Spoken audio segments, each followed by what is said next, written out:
अस्सलाम वालेकुम प्यारे बच्चों, क्या आप जानते हैं ईद ज़हरा क्या है और ये कब और क्यों मनाई जाती है?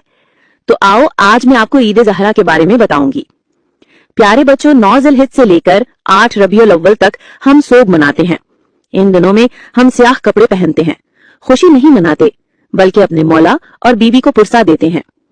8 रबीउल अव्वल को हमारे इमाम हसन अस्करी अलैहिस्सलाम की शहादत होती है। इस दिन हम इमाम ज़माना अलैहिस्सलाम को उनके बाबा का पुरसा देते हैं। इसके बाद अय्याम अर्ज़ा खत्म हो जाते हैं। फिर 9 रबीउल अव्वल को हम सब अच्छे और रंगीन कपड़े पहनते हैं क्योंकि ये दिन है ईद ज़हरा का।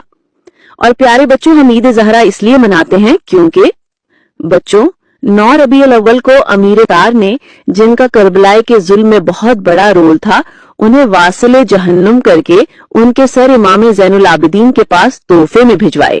मेरे मजलूम इमाम के चेहरे पर 40 साल के बाद मुस्कुराहट आई और इमाम ने बीबियों से फरमाया कि अब सोग खत्म कर दिया जाए। इसीलिए हम 9 रबीउल अव्वल को ईद ज़हरा मनाते हैं। और बच्चों, दूसरी वजह यह है कि इसी दिन हमारे इमाम मेहदी अलैहिस्सलाम की ताजपोशी हुई और मनसबे इमामत मिला। ईद ज़हरा का दूसरा नाम ईद शुजा भी है।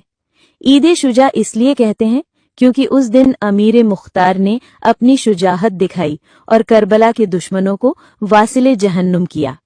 तो प्यारे बच्चों, अब आपको पता चल गया होगा कि 9 रबीउल अव्वल को हम क्यों ईद ज़हरा मनाते हैं।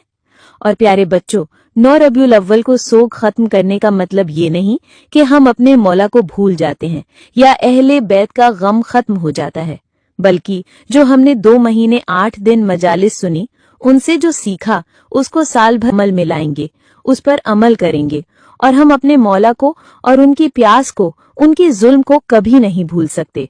हमारी खुशियां और हमारे गम करबला के फलसफे से हटकर नहीं होते।